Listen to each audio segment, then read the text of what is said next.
Assalamu alaikum wa rahmatullahi wa barakatuh. Ahlan wa sahlan, guys. Welcome. My name is Yaqut Zaman, and I hope you guys are having a fantastic day. I don't know why the color is a bit funky. It should be better now. All right, is there a bit too much noor? A bit too much noor on my face. MashaAllah. So, welcome everybody. Ahlan wa sahlan. My name is Yaqut Zaman, and this is a live stream that I do for you guys on Fridays and on Saturdays as well, where you guys can ask questions, inshallah. And hopefully, inshallah, you guys are doing well. So, welcome everybody. Welcome. Ahlan wa sahlan. Masir Ali wa alaikum assalam, my brother. كيف الأمريكا? كيف Trumpu? Alhamdulillah, I'm good. Anonymous wa alaikum assalam wa rahmatullah. MashaAllah, Anonymous, hope you're well. Wa alaikum assalam. IDK, ahlan wa sahlan, ahlan wa sahlan. Okay, I'm just gonna go on TikTok. For some reason it went off.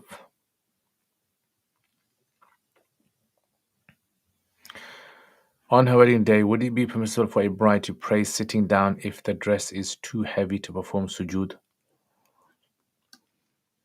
So, can she put something where she does sajda on? Is it possible for her to do sajda on something like a pillow or something?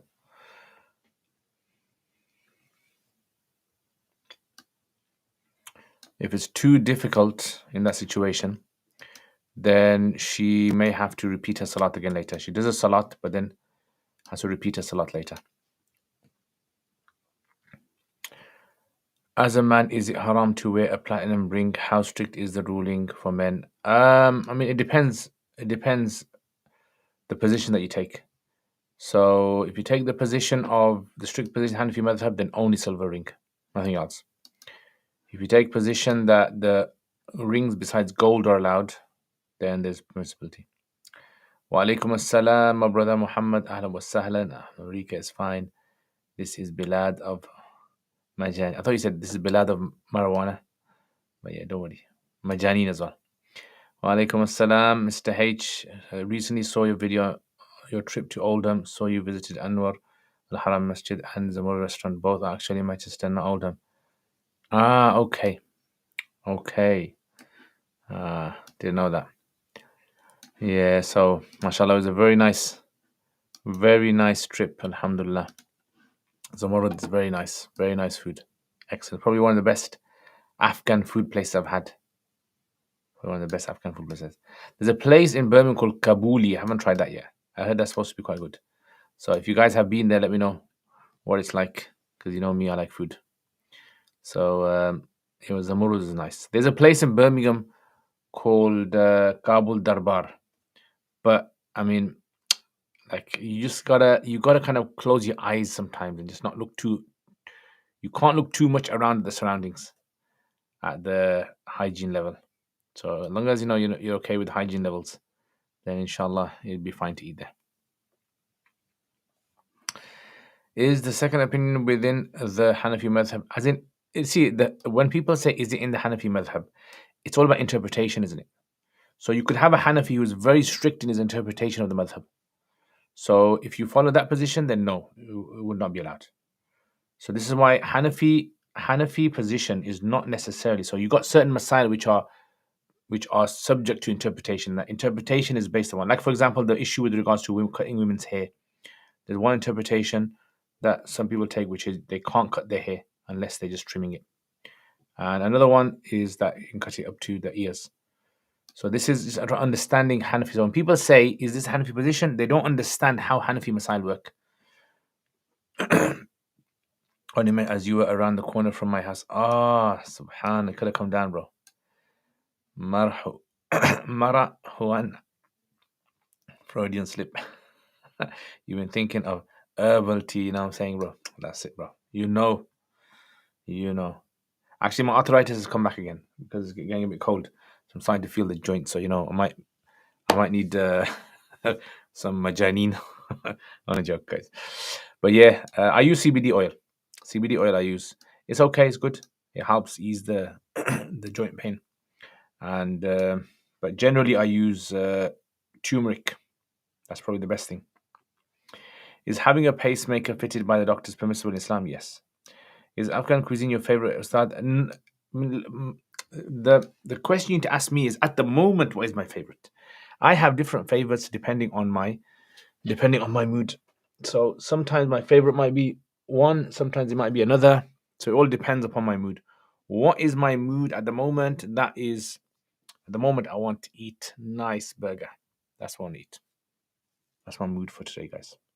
If you want to know my mood for today, that's my mood.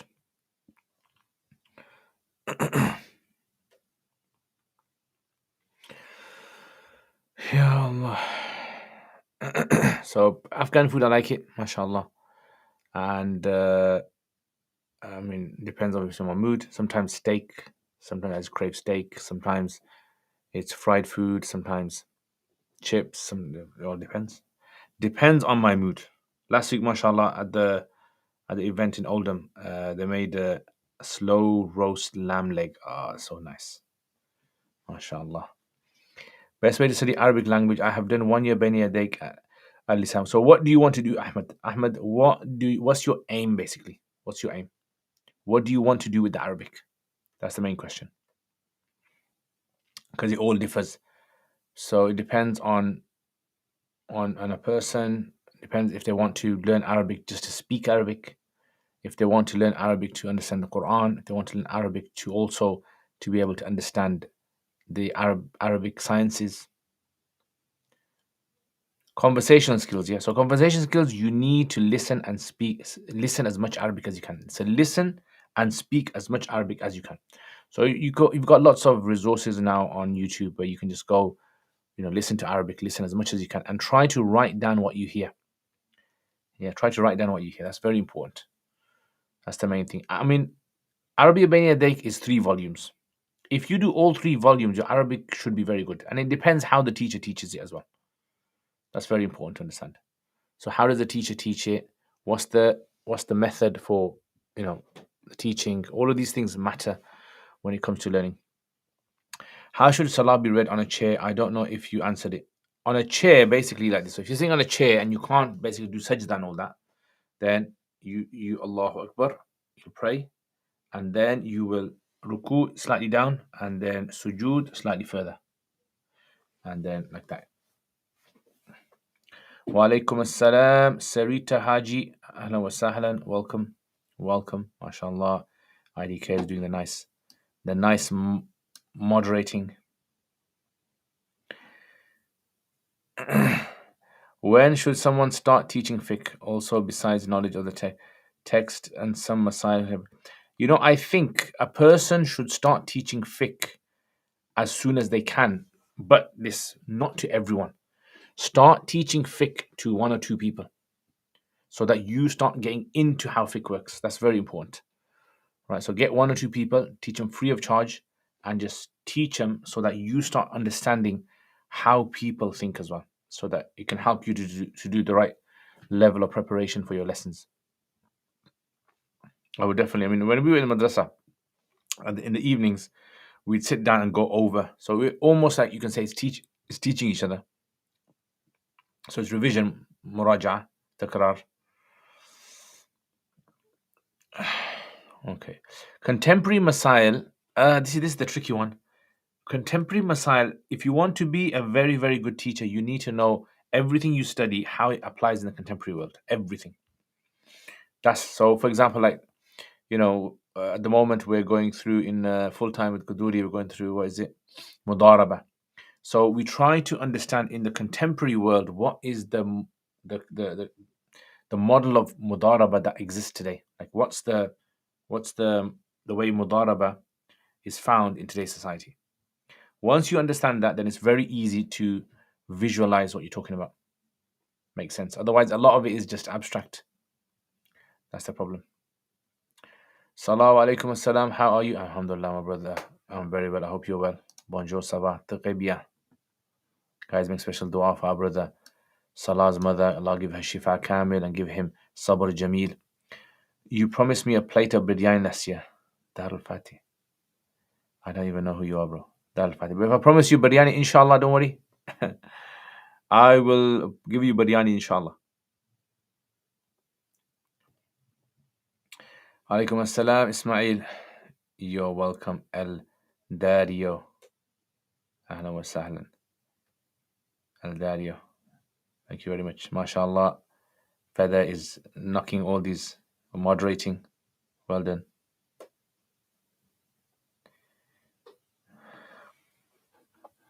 Shabash. Masir Ali, does your answer also apply to other ulum? Yes. What I would suggest, this is my own view. I know some people disagree, but only teach it to. The reason I say only teach to a few is because a person is still immature in their studies.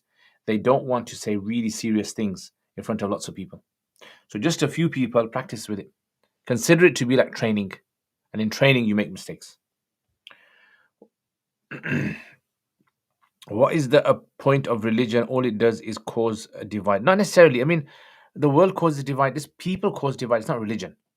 Everyone, communism causes divide. Capitalism causes divide. Secularism causes divide. LGBT causes divide. All these things cause divide. So I think your question should be, why do humans cause divide? Yeah, humans are just dividers. That's all they are. Yeah. So these are the kind of things that I think are just a human thing. I had when reading on a chair, it's about the head movement to show. Yeah, so that's why when you go into ruku, you lower yourself slightly.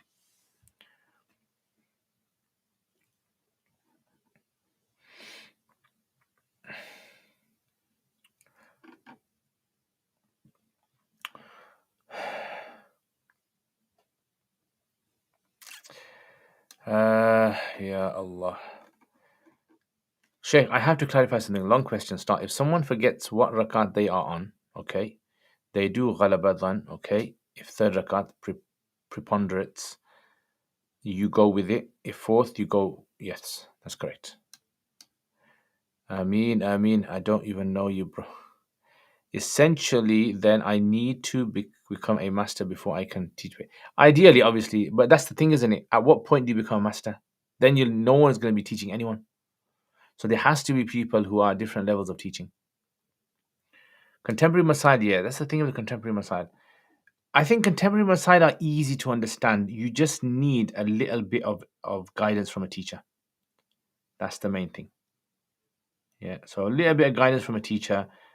Once the teacher just gives you a little bit of hint, honestly, it becomes very easy for you to yourself start to understand things. Try to look at things, for example, let's say you're doing buyu. Look at 2 or 3 scenarios of trade that are taking place in your community and try to write down all the different aspects of trade taking place. So let's say, for example, is it bait taking place or is ijara? Because the main 2 things that you make money from in in in trade is bait and ijara, isn't it? That's usually the 2 main ones. Is there any Hanafi fiqh professor online? Hanafi fiqh professor online? There's lots of Hanafi scholars online. Depends what you're looking for. But what if it is 50-50? Do you go with the... Yeah, so in that case, what you do is you go with the lesser. Yeah, 50 treat it as less. So if you do 20 rakats in one go, hypothetically, and then you forget on the rakat 15 and have no preponderance, you go with 14th rakat and do the final tashahhud. No, so basically, yeah, so that's a very hypothetical scenario, isn't it? When you're doing nawafil, you can actually finish it off at the next even number. So if you're on 15th, just assume it to 15th, do a 16th, do sajda sahu, and that's it. Yeah, so finish off like that. So what you would technically do is you would do a tashahhud after every sitting then. After every rakat, one tashahhud. Yeah, you do that because you don't know if that's the rakat which is the one that's going to be where the tashahhud is necessary.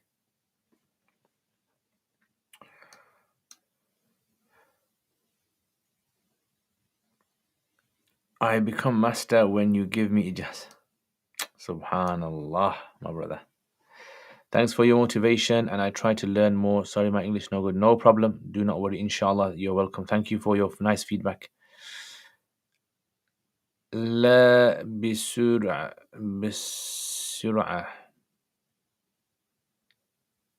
شوية شيخ. لا Oh, you don't want me to be speaking fast. You want me to speak slow like this. Walaikum assalam. Feather, ahlan wa sahlan. Reporting, mashallah. Excellent. You two are here today, and AB is absent today. Did you study with Abu Layth? As in, are you talking about Abu Layth, the one that used to come online? No, I didn't. He studied at a different madrasa. What's the plan for the weekend? This weekend, I've got to go to a wedding and maybe just do some gardening, pruning some trees and plants. It's my own work, so nothing major. This month I might be going to Scotland to do a weekend talk. The history talk, the rise and the fall of the Muslims. A lot of people have enjoyed that. So I don't know. It's quite tiring courses one. Are musical instruments halal according to Hanaf? Not according to most of them. When you make an intention to make up for your past missed prayers, yeah.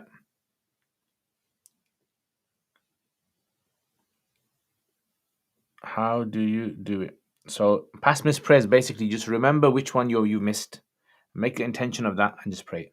So if you missed Fajr, just make intention of Fajr, pray 2 rakats of Fajr. So just like you would pray it if it was on time, you pray that outside of time.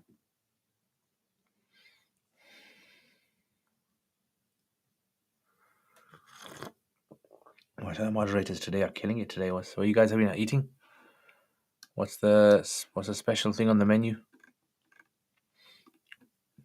Hanzala, alaykum salam. In ijara, if I pay for a membership for a gym and don't use it, can I technically get a refund as there was no manafi? No, not necessarily, because the gym ruling actually falls under what we call ibaha. This is like another thing we haven't studied yet, but comes under what we call ibaha. It's like a buffet. So if you paid for a buffet and didn't eat anything, it doesn't matter. You still have to pay for it. So these are like istihsan rules. They come under istihsan. Assalamu alaikum assalam. What is your solution if you cannot find a specific mustard in the Hansway dictionary? Or then you don't use Hansway dictionary. That's the simple solution. You have to go to another dictionary. So try to use Lane's lexicon if you are addicted to English dictionaries. Otherwise, go to the Arabic ones. That's the easy solution. Alaikum assalam, my brother Tamim. Ahla wa sahlan. Looking good, adorning the attire of the scholars. Allah Akbar. Today I'm a scholar today. For my henna, I plan to get it done as late as possible so I can keep wudu and complete all my prayers once it dries. I need to apply oil since I cannot use soap to remove the oil. Will my wudu still be valid? Inshallah. Yeah. If I break my wudu and remake it for Fajr while there's still a layer of oil, yes, it'll be fine. Oil is not considered to be a barrier. What's a barrier is something that's a crust-like, something that forms like a crust-like shape. I cannot be Muslim, but I'm undercover Muslim. Well done, LeBron James. May Allah subhanahu wa ta'ala give you sabr. Don't worry, inshallah, LeBron, you make dua to Allah, Allah is going to open up doors for you. So I came across a video about how when you make up for prayers, there's a quicker version. Okay, tell us more.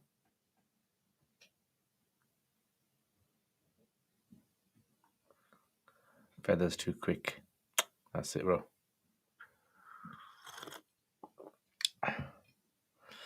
Why do the Indians raise hands after Jumu'ah Salat? Oh, as in make dua. Making dua, yeah?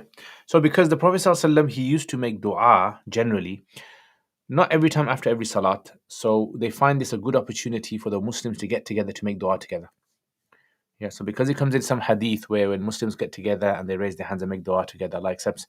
So they say, well, Jummah is the only time in the week where we get together.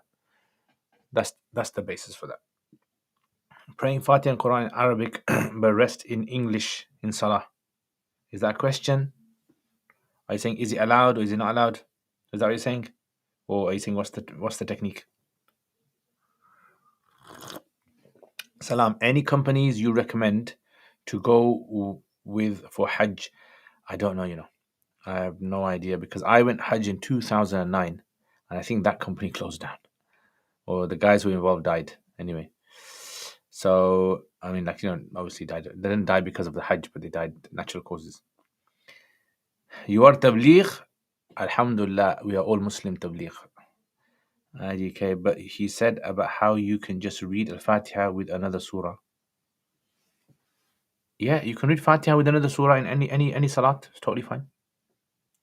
So basically, when you pray your salat, all you have to read is Fatiha, Surah, Allahu Akbar, Ruku, Sujood, all that. And then in the last two rakats, if it's a 4 rakat salat, you just have to read Fatiha.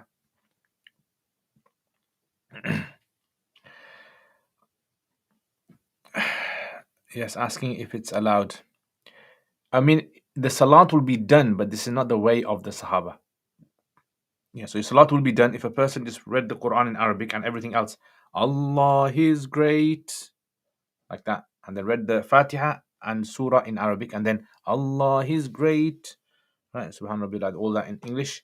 The salat will be done, but the issue is that it would be going against the way of the Sahaba, so it's best to avoid. Are you Afghan? No, I am originally from Pakistan, but my origins originally, yes, the Afghan area.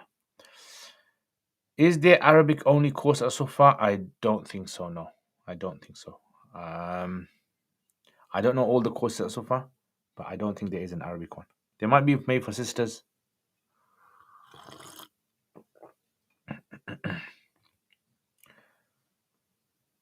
I hope you're not in the UK. Unfortunately, I am in the UK. I hope you're not in the UK. H. Were there any Sahaba that didn't speak Arabic, or is the option? Yeah, so there were some Sahaba. Of course, there would have been Sahaba who didn't speak Arabic, but the rule is that when you are when a person who has recently accepted Islam cannot read the Arabic, they are allowed to read it in their own language. But they should aim to learn Arabic. Once they learn Arabic, then they can't read it in their own language. That's the idea. So Imam Abu Hanifa rahimahullah, an opinion is attributed to him where he said that the salat in the person's own language would be allowed. And Imam Sarakhsi says this was because so many people, non-Arabs, were coming to Islam. So he said for them, once they're learning the Arabic, they're allowed to pray their salat in their own language. Best Arabic sharah for Hidayah. It depends what your level is. Like, I don't know, Shakri, what your level of Arabic is. If it's very, very good, and you did usul very good, then without a doubt, I would say Fathul Qadir. Fathul Qadir, very good. Yeah, or even, yeah, Fathul Qadir, or maybe even Al Ghaya. Yeah, Al Ghaya. These are very good. But if it's not that good, if it's okay, then Binaya. Stick to Binaya. Some people hate care. So funny. So what's the issue with collective dua? So there's two camps when it comes to collective dua. One camp is that collective dua should only be done in those places where the Prophet ﷺ did collective dua, or if it's done randomly, if it's not done systematically, like with this particular situation. That's one group. Another group says no, it's fine. You can do it anytime and there's no restriction on it. As long as people don't believe that it's necessary to do. By the way, you still need to tell me which standing desk you have. See, the thing is, the standing desk, I don't even know exactly where I bought it from because the desktop was actually made for me, mashallah. One of my friends, he actually made it for me. But the legs itself, I bought them. I can't remember where I bought them from. I'll have to check. It's called Flexi. The brand is called Flexi Pot. Flexi Pot. So Flex I Pot. Yeah. No, so Flex I Spot. Flex is Spot. Flex is Spot. That's the company. But I don't know exactly where I got it from because I bought it 5 years ago. I don't know because I just bought the legs and the machinery. And then my friend, he made a desk top for it.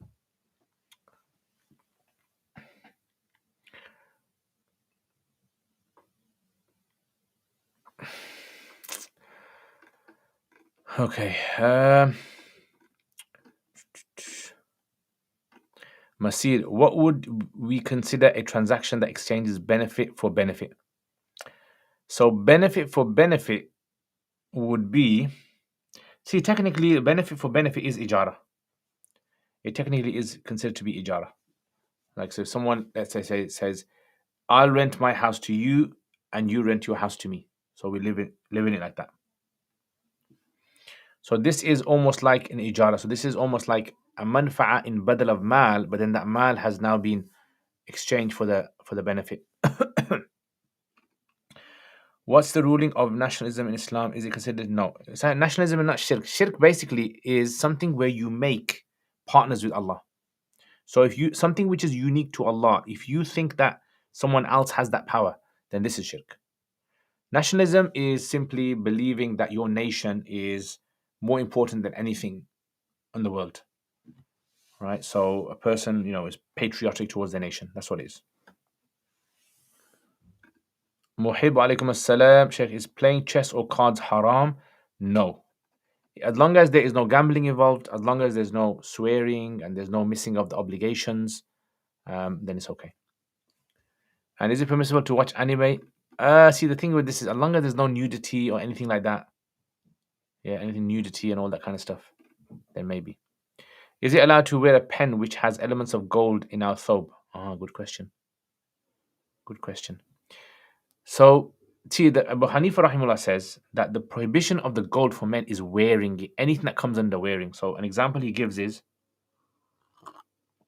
let's say, for example, someone has a ring, and this ring has a stone, and that stone is held in place by a pin, and that pin is made from gold. He allows that because he says you're not wearing it; it doesn't come under the wearing. Yeah. So anything in the society which is understood as wearing, you can't do that. So I assume the pen would not be a problem because you're not wearing it.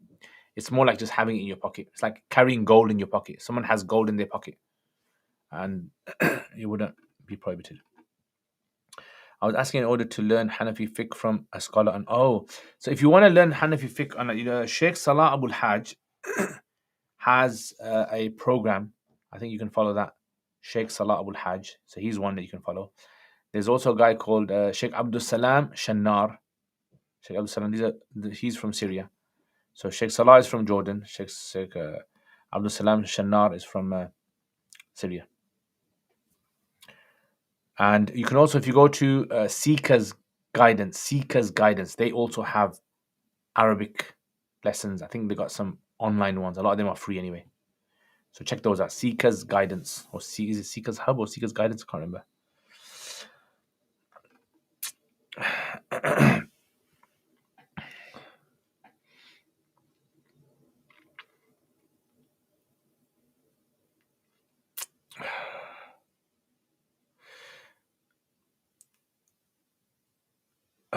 Salam Adam alaikum salam. Any good books in English on adab and hikmah?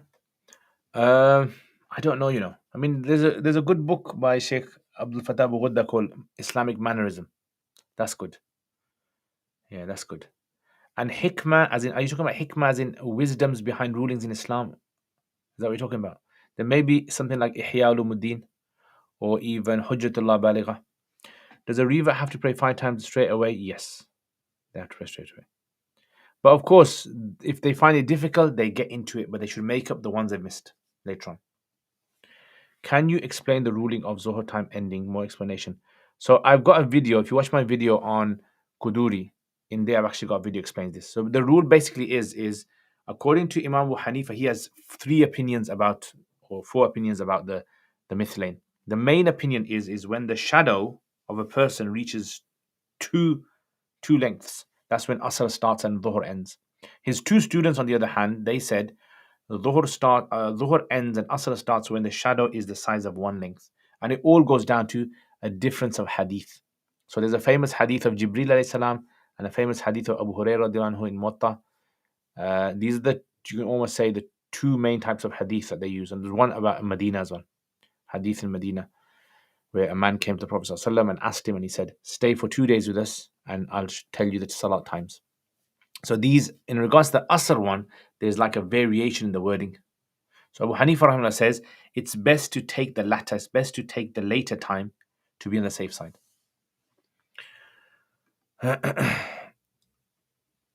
Flex is spot, that's the one. What is the bouncy apple? That's a pumpkin. Pumpkin. But I think there's a lot of more new designs that have come out now. I was actually checking on TikTok as well. There's a lot of people selling these electric desks. So the legs that I got were for £150, and then the top part I actually got as a gift from one of my friends who actually he's a carpenter and he built it himself. Do you have any tips for confidence when presenting teaching classes and courses to big groups? Yes. The thing is, main thing about confidence is confidence will not come overnight. You have to break your shyness. And the way you do that is every time you get an opportunity to give a talk in front of a lot of people, give it. It's the most nerve-wracking situation that you'll be in. Your palms are sweaty and you're getting red hot, but that's when you're going to develop yourself. So I would definitely say, if you can, this is the way to develop yourself. The other thing is there are some other little tips that you can act upon, and one of them is basically what you do is, for example, imagine everyone that's there. Just imagine everyone's your friend that's come to your house. Normally, when guests come to your house, you're very confident. So just imagine all of these guys are guests, and you're just like the host, and you're just hosting them. That's another way. And a third way is before you give your talk, go and meet everyone, speak to everyone, meet them, and that way it kind of takes away the shyness from you. I mean, I've been giving talks for years now, so a lot of that kind of shyness, which I used to feel in the beginning, a lot of that, alhamdulillah, I've kind of overcome it. But I understand what you're feeling. It is very difficult in the beginning when you're giving talks and people ask questions or people looking at you strange or not showing facial expressions. That's the one. So what I do, when I give a talk, this is what I do, and I find it helps a lot. When I give a talk, I don't look at people's faces. I will look in the distance and I'll select for myself 3 points. And then I'll bounce from one point to another, like invisible points, or maybe like a point in the wall or something. And that way, what happens is if I look at people and let's say there's a guy nodding his head, that kind of motivates me. Or someone says, Subhanallah, that will definitely motivate me when I'm giving a talk. But when you look at that other guy's face and he's like, are you doing this? Then it kind of, you lose the train of thought. So you need to have consistency in your train of thought.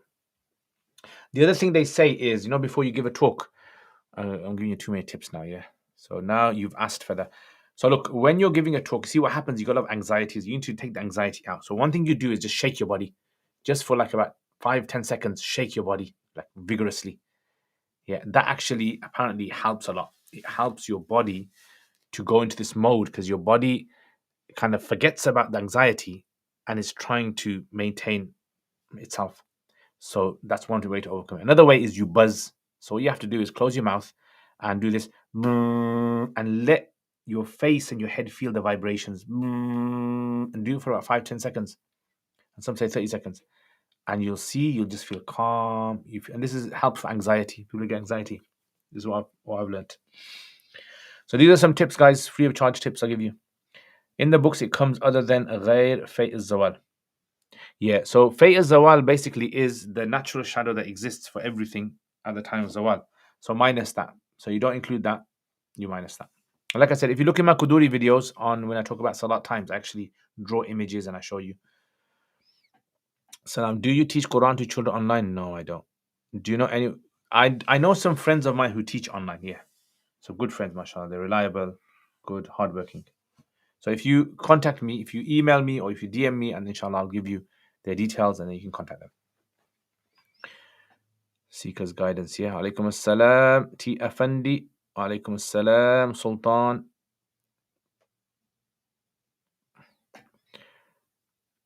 No, you don't have to reach Ihya with the Shaykh. Because not everything Ihya requires a Shaykh. I personally think if it's a good translation, a very good translation with some good footnotes, I wouldn't see a problem. If you get stuck on something, you can always ask a Shaykh. Yeah. So I don't think, it's not like a cryptic book. It's not like a cryptic book. There might be some things in there which are a bit difficult to understand, but a lot of the things are very easy. What's the opinion regarding Mawlid across the schools of thought? So generally, all the four madhabs, they have nothing wrong with being happy that the Prophet ﷺ came in the world. In fact, this is an obligation upon us to be happy. Now, the reason why Mawlid is problematic is the words that are used. Don't use the word Mawlid. Use the existence of the Prophet ﷺ. That's it. Number two, don't use the word celebrate. Just use praise. So if you were to say, now reword it again, is it okay in Islam to praise the Prophet ﷺ because of his existence? You say, yeah, why not? And now reword it. Is it okay to celebrate the Prophet ﷺ's Mawlid? It's the same thing. What the problem comes is when people attach conditions that it has to be done in this way. That's when it becomes problematic. When people say it has to be done a certain date in the year, it has to be in a certain manner, there has to be a certain number of people there has to be certain decorations or lighting of the masjid. Those are the problematic things. But in essence, it's fine. Ahlan wa sahlan ji, ahlan wa sahlan. Would you say giving a talk or leading salah is more nervous? I think for me, leading salat is more nervous because I am not a hafiz of Quran. So I know I make mistakes when I read Quran sometimes. So I'll make a mistake and then I realize, oh, I made this mistake. Get put off studying, etc. When I think of all qada salats seem as a bigger priority. Don't worry about it. Look, remember this. Allah is all merciful. As long as you're trying to make them up, slowly but surely, inshallah, Allah subhanahu wa ta'ala is going to deal with you in the best way. Do not overwhelm yourself. Allah is Kareem. If Allah forgave a lady who fed a dog water from her shoe, so you imagine, Allah is Kareem. But Allah wants to see that you're making an effort. That's the most important thing. Someone claimed men can wear chains. According to Hanafis, no. Not according to Hanafis. Hanafis, men are not allowed to wear any jewelry. Anything that is jewelry, primarily jewelry, they can't wear it. Because that's a thing which generally in the, is recognized as being something which is more effeminate. It's a feminine thing.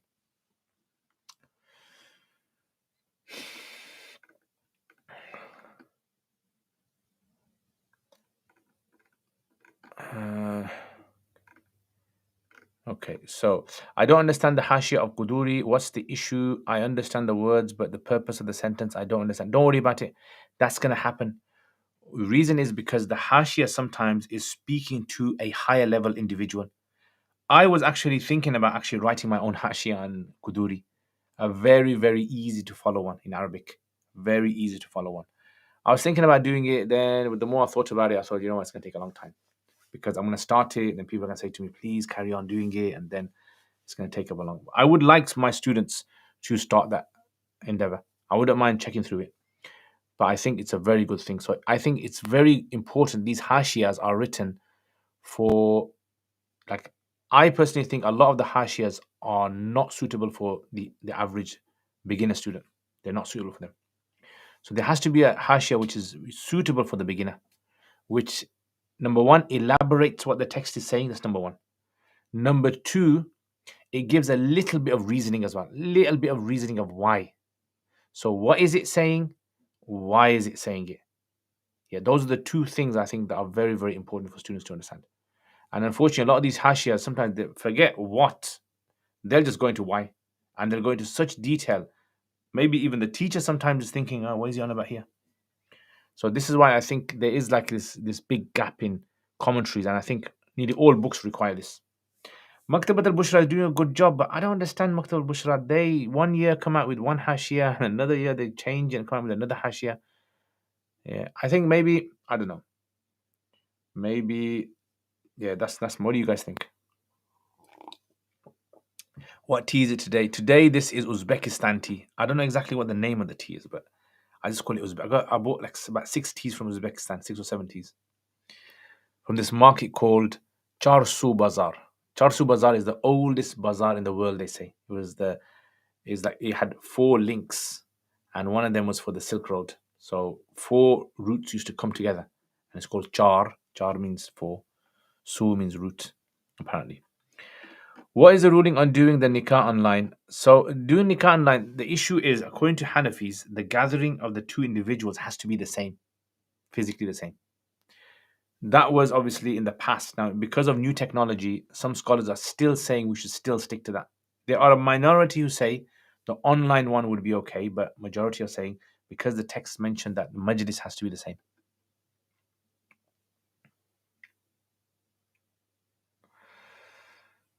Okay. Any book to improve my writing skills in Arabic? Just read Arabic and write. Just read and write. Is that what you're saying? Are you saying as in the script itself? Your script is not good. I forgot to tell you that I met Sheikh Salah al Hajj in July and he did a program in Mu'tamar. Yeah, mashallah, he's a nice guy. Hussein, alaikum assalam. Will mixing najis and pure clothes in washing machine render them pure, impure, pure? Washing machine clears everything. Just imagine this. Washing machine is the mutahhir. Ustad, we should launch a podcast named "What Do You Fick?" Ah, that's a clever name. That is. I like that. If I had time, I would love to do it. Inshallah.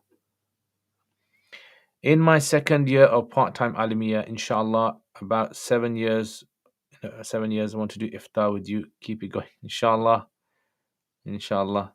I was actually thinking in my mind, oh, if that's too much, because a lot of, because I got to check through fatwas and I got to, you know, iftar class in the whole week of mine is the most challenging for me. But otherwise, I mean, I enjoy it, alhamdulillah. So make dua, Allah gives me tawfiq to continue it. What is the ruling on doing masa with your feet with socks on foot? As long as the socks are thick, you have thick socks, which you can walk in 3 miles without them tearing, then it's allowed. Is it easy being Muslim in England or is it hard to follow the rules? Of course, it's easy. The rules don't go against Islam. Yeah, I don't think there's any rule that I've ever come across in England which goes against Islam. You got a consuming substance warning. Yeah, I know, because obviously I've got to explain these masail on it. But TikTok doesn't like that. Who are the ulama of Balkh when referenced from classic Hanafi books? So Balkh ulama generally are those who came from the area of Afghanistan. I don't exactly know where Balkh is today, but it's referenced as that part of Afghanistan. So it would not be the ulama of Sahib al-Hidayah. Sahib al-Hidayah and Mawara al-Nahar. That's like, so imagine this is the map. This part of the map. So here's Afghanistan, here's Pakistan, here's Iran. So on top, this is Uzbekistan. This is where Hidayah is from. Then if you go further this way, this is Balkh over here. Balkh. Balkh, I mean, I can't remember any specific name, but they have usually Balkh at the end of the name. I think Abu Hafs al-Kabir was Balkhi. I think he was from Balkh. But Balkh is that area of Khurasan.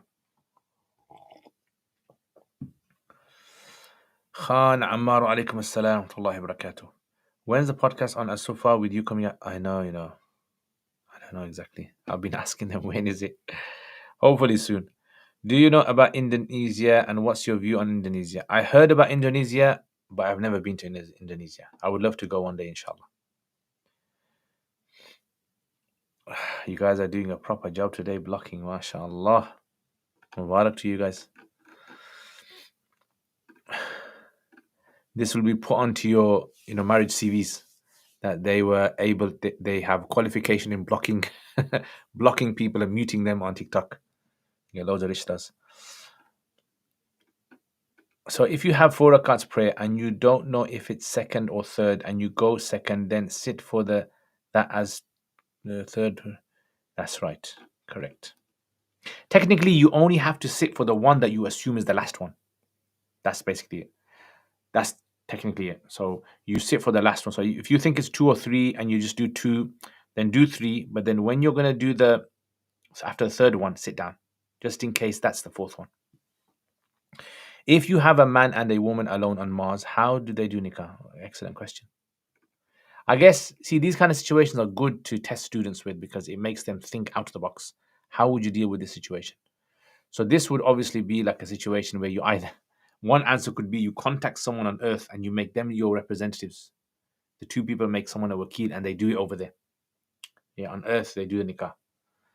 The other would be that in this case, they would take the position of another madhab because of haraj. How would you pray salah on Mars if you say, look at the shadow, the radiation is too much? Good question. Yeah, 100%.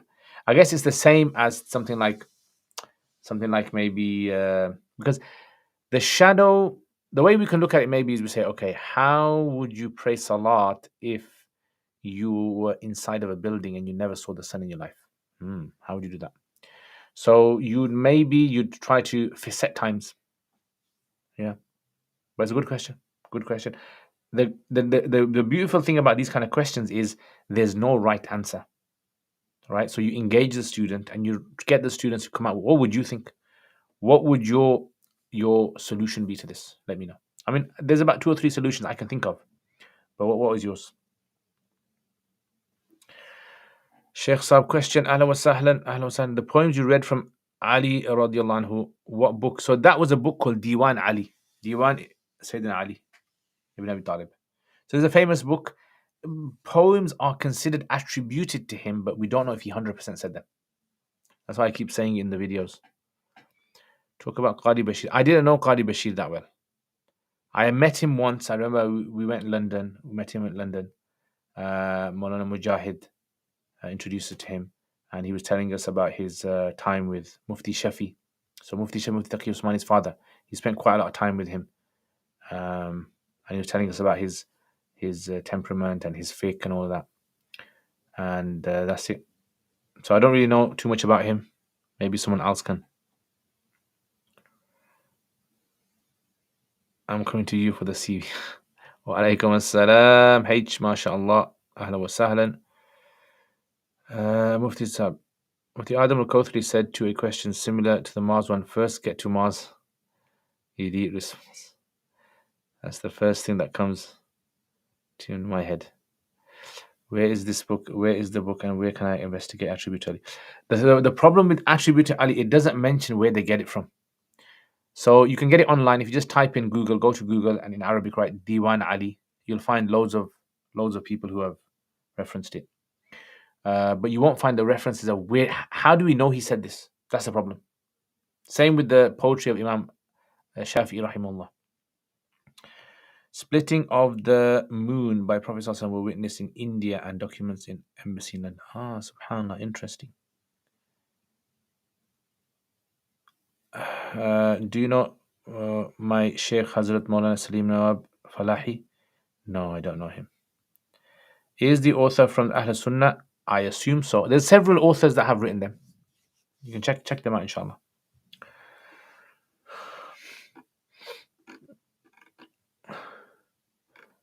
I'm assuming. Okay. I'm assuming wudu, it would be replaced by tayammum again, but that's not ard, is it? Tayammamu sa'idan. It's not the sa'id.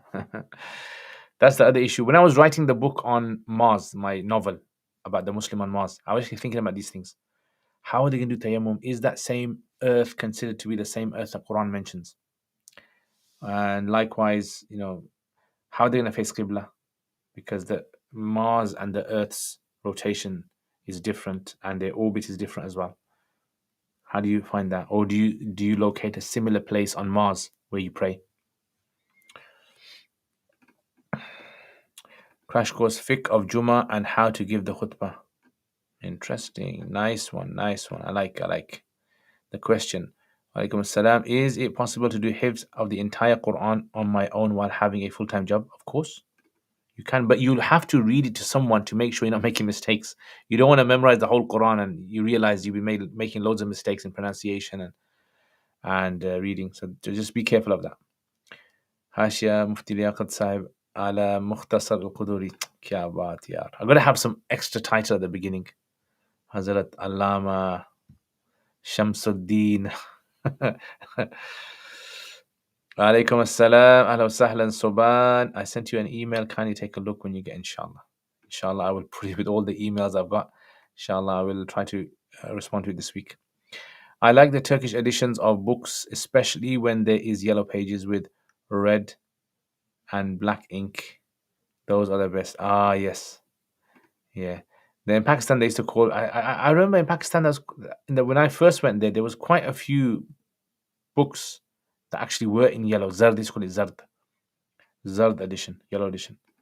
And I used to ask why this, and they used to say things like, "Oh, this is This is because of what was it? Eyesight. Yeah, apparently it's supposed to be easy on the eyes. I don't know if it was or not. Allah Alam. What's the ruling on doing masa or washing over your feet with socks, as long as the socks are thick enough to walk 3 miles? What's the reasoning or proof for standing in salah to be merely a wasila for sujood, since someone who cannot do sujood should pray sitting? So basically, the Hanafis say that the thing that the Quran mentions is sujood, isn't it? Wasjudu, warka'u. So it's as though that is the primary thing.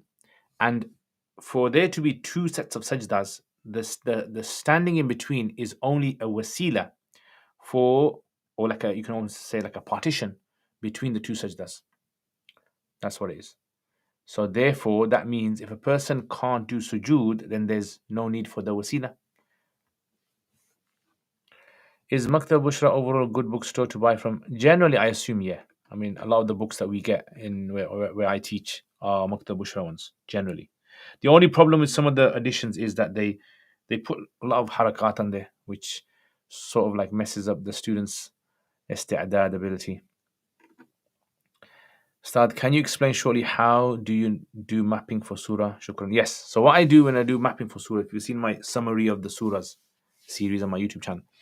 So first of all, I get a Quran. I go through the entire Quran verse by verse. I might have a translation or a few translations in front of me as well on the screen. And then I write up my own translation. As in, I try to look at how am I going to translate this? Because I want my own translation to flow nicely. So I try to write that up. And then with that, I think to myself, after I've done the whole surah, I think to myself, okay, go through it and I fully understand the whole surah, beginning to end. I can explain to someone. And then I start to try and draw. Now, what happens is when I'm drawing, let's say there's 100 ayahs. When I'm drawing and I've got to the ayah number 10 or 20, I might think, oh, I should have changed this. I might go back and change a few things because then I realize it kind of makes it nice. And I try to, and I don't know why I do this, but I go clockwise basically, right? So clockwise, obviously for you guys, it's that way, isn't it? Clockwise. So I go clockwise and try to make it like a ring so it all nicely wraps up.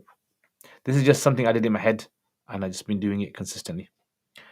That's why you can try it. Try it with a short surah. Try it like with a surah with 20 verses in there, 10 verses in there, and try to do the same and you'll see.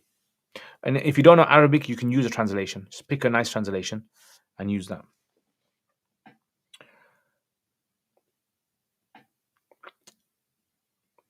Who doesn't know Sheikh Salino? Unfortunately, I don't. Unfortunately, I think a lot of people think their Sheikh is well known to everyone. So unfortunately, I don't know everyone, and I do apologize if that upset anyone. Is that cartoon a bad adab to be on the kitab like that? No, not necessarily. I mean, it depends what you mean by adab, isn't it? Like, according to you, what is adab? According to you, how would you see adab? You might see this as bad adab, and maybe others don't. Because adab is not from the Quran or Sunnah. Adab is from the community, isn't it? What the community sees. I remember when I was studying with my teachers, some of my teachers would put the books on the ground, and some of my teachers were very particular at putting on desks. And I used to ask, like, why is this one? And one of my teachers who used to put on the ground, he said, look, we studied in villages. And over there, we didn't have many desks. And it was just a custom that's passed down generation after generation. It's a bit like, Mauritania. So how, if you ever seen them study. So these adabs, these are different for different people. In fact, in Turkey, they used to have an adab. They would not have, husband and wife would not have intimacy in the same room where there was a Quran. They found that disrespectful to the Quran. Yeah, so that's how. I mean, some people they don't even like having the Quran on a mobile phone as well. They say it's bad adab. So again, bad adab is basically the customs and the urf of your particular society. Sheikh, what have you been consuming? I don't know, loads of meat. Trust me, I just love meat. Jazakallah, your history course last week. It was really Jazakallah khair tariqul. MashaAllah. I'm happy that you enjoyed it. Alhamdulillah. Ahlan wa sahlan. Is there a book of Umar radiallahu anhu's poems? There are some, but they're like very, very few that they found. Same with Abu Bakr radiallahu anhu. Same with, Aisha radiallahu anha and others. So there are Sahaba whose poems have been collected, but they weren't really famous for their poems. Where's he reading the question? Oh, this is on my other platform, YouTube and Facebook and all that. So on my screen, big screen. Is the order of ghusl compulsory? No, not according to Hanafis. But wouldn't some people say adab? Adab is not piety. No, adab is not piety. Adab is basically the way something should be done. Like, let's rephrase the word adab as in the the the the technique of how something should be done, the manners. Madrasas, I think, sometimes in madrasas, I think people confuse the word adab with Islam. They'll say, "Oh, this is against adab, this is against Islam," which is not the case, because, like I gave you the examples, adab doesn't necessarily mean it's part of an Islamic ayat or a hadith. It differs from person to person, from place to place, of how things are done. Trimming the beard according to Hanafi madhab. So there's two views contemporary Hanafi madhab. One is that it should not be trimmed below a fist, and the other one is as long as there's facial hair there. So, for example, Shaykh Zahid al-Kawthari, famous Hanafi scholar, he had a very short beard. He was on the second position. And then you have many Hanafis, other Hanafis, who, especially Indian subcontinent Hanafis, they have it that you have to have full length, full fist.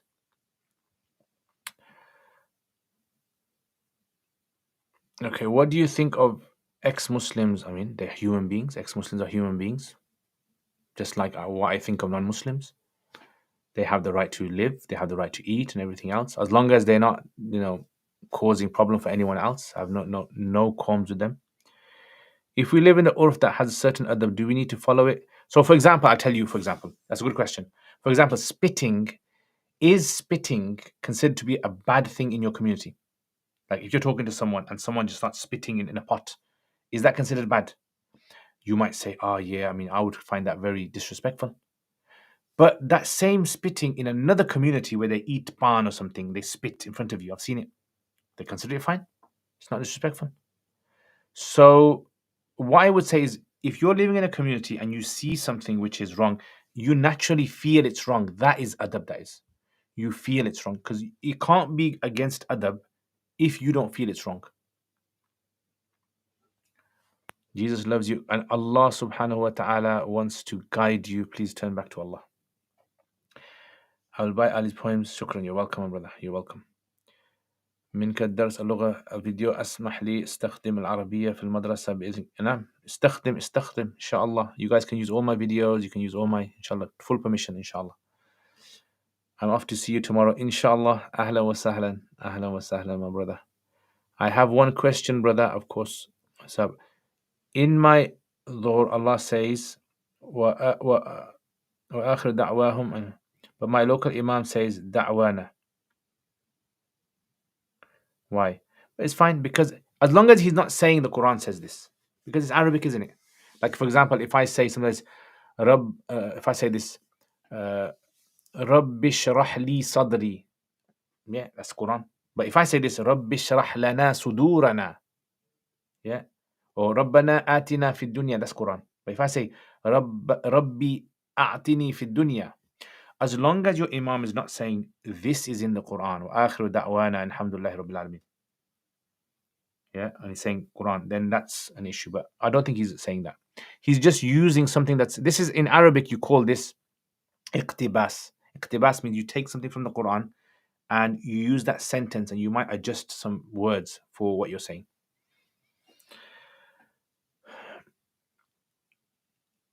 I've asked a question, but it didn't come up because of live settings. I can't seem to see it. What was the question about?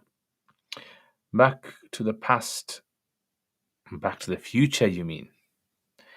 Which is the author you quoted from? Which is the author I quoted from? Which book are you talking about, brother? Where the world is and where the Muslim people are. Where the world is and where Zionism is. Good question as well, I guess. Where the world is and where Trump is.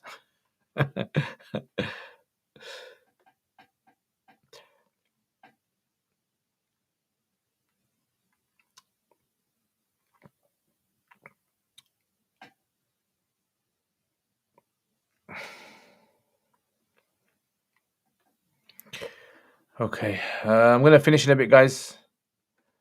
My hour is up.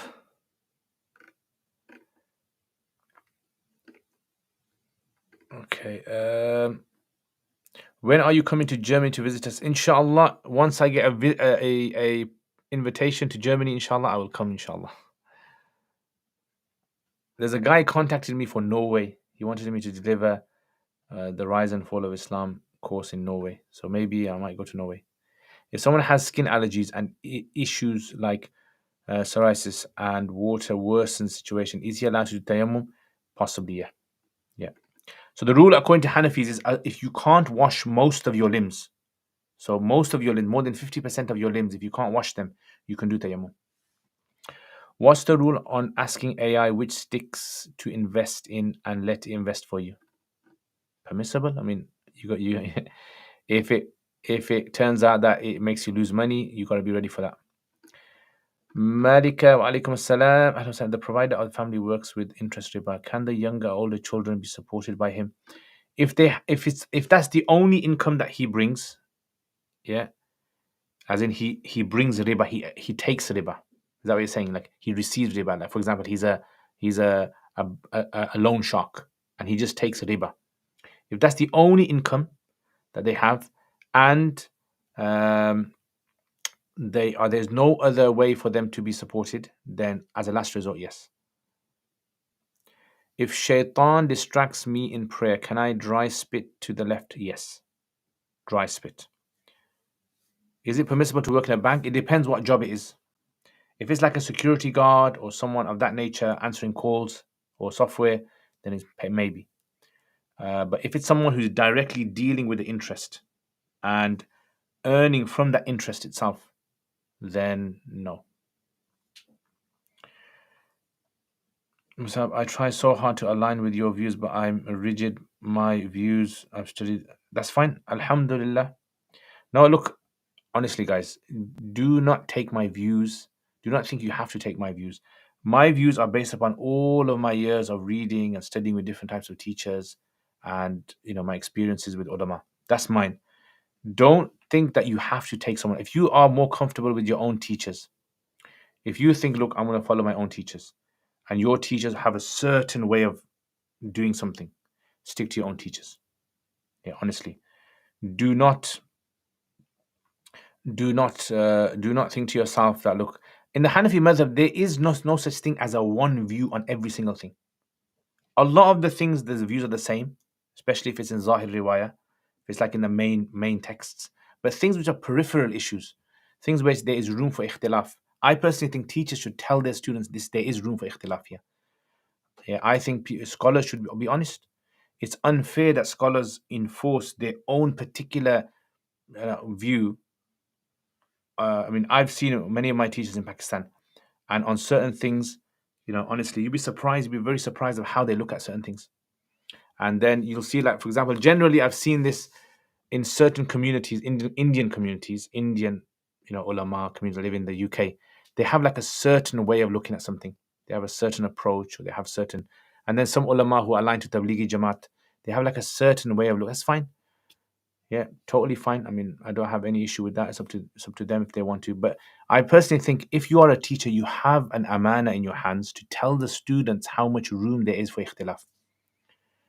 To take, to take views and enforce them on your students that this is the ultimate view. You have to take this and everything else is not allowed.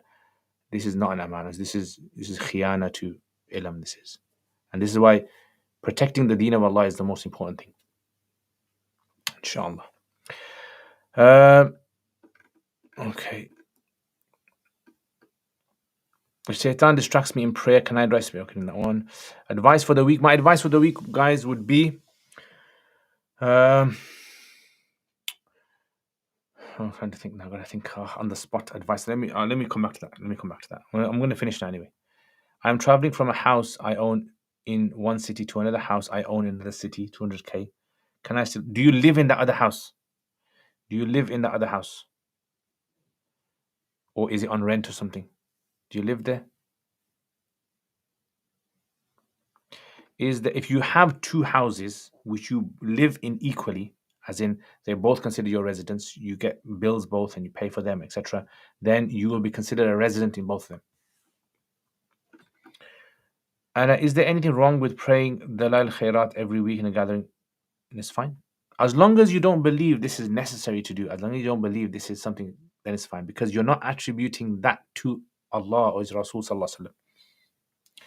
Yes, but for vacation, yes, then I would say you treat yourself as being a resident in both locations. 100% my nafs tells me your views are out of the Pakistani, but around India, the Bengali ulama my whole life. No problem. Do not worry about it, my brother. I do not take offense to anyone who disagrees my views, or like brother H is saying that he finds my views very hard to accept. It's fine. But the thing you have to remember is how you look at your life. How long have you been doing your own research for? That's the thing to remember. This. If a person has just jumped in the pool now, he's only going to be familiar with what he was used to for the last few years or so. Once a person has been in the pool for a long time and seen many things and read many things and interacted, then you start to find differences in this. I remember once Mufti Taqi Usmani said this as well in a talk. He said his father, Mufti Shafi, and Maulana Hussain Ahmad Madani, they differed on an issue with wiping over socks that had leather soles. Maulana Hussain Ahmad Madani would wipe over normal socks that had leather soles. Yeah, like a normal socks, and then it had leather soles. Mufti Shafi would say no, the sock has to be thick. Even if it has a leather sole, it still has to be thick from the top. So when the salat time came, Maulana Hussain Ahmad Madani, he put him forward and he said to him, you go forward because you don't believe that wiping on my socks is allowed. And I see that respect they had for each other, even though they differed on an issue. But that's what I'm saying. I think teachers have the responsibility to tell the students how much ikhtilaf there is, how much room there is for ikhtilaf. And then you won't get students who get confused and say, my teacher's been telling me this for so long, and how can I understand this? Yeah. So this is what I mean. If you go to Mufti Taqi's madrasa, the canteen. There's chairs and tables there. Everyone eats on chairs and tables in the canteen. Mufti Taqi Usmani's madrasa, and everyone's got beds, and everyone's got a chair and table to their reading. And if you go to Banuri town, it's like the opposite. There's a floor there, the floor style. They used to like how it passed down. So this is why when you meet different people, different ulama, different madrasas you go to, your horizons broaden, and this is important if you want to become, you become broaden. But inshallah, brother H, may Allah subhanahu wa ta'ala give us all the correct understanding of Islam and save us from zayg and dalal and batil. Okay, so my advice for the week, guys, is this. My advice for the week is travel around, meet as many different Muslim communities as you can and ulama to have a better understanding of the deen of Allah subhanahu wa ta'ala. Honestly, it's very important. After 10 years, look at yourself and look at how you saw things 10 years ago. You 100% will change, 100%. It's just a natural way because you become more familiar with your surroundings. You become more familiar with various views, inshallah. Anyway, guys, take care, everybody. Tomorrow, inshallah, is another live stream. So about 10 o'clock. And I will see you guys next time. Assalamu alaikum wa rahmatullahi wa barakatuh.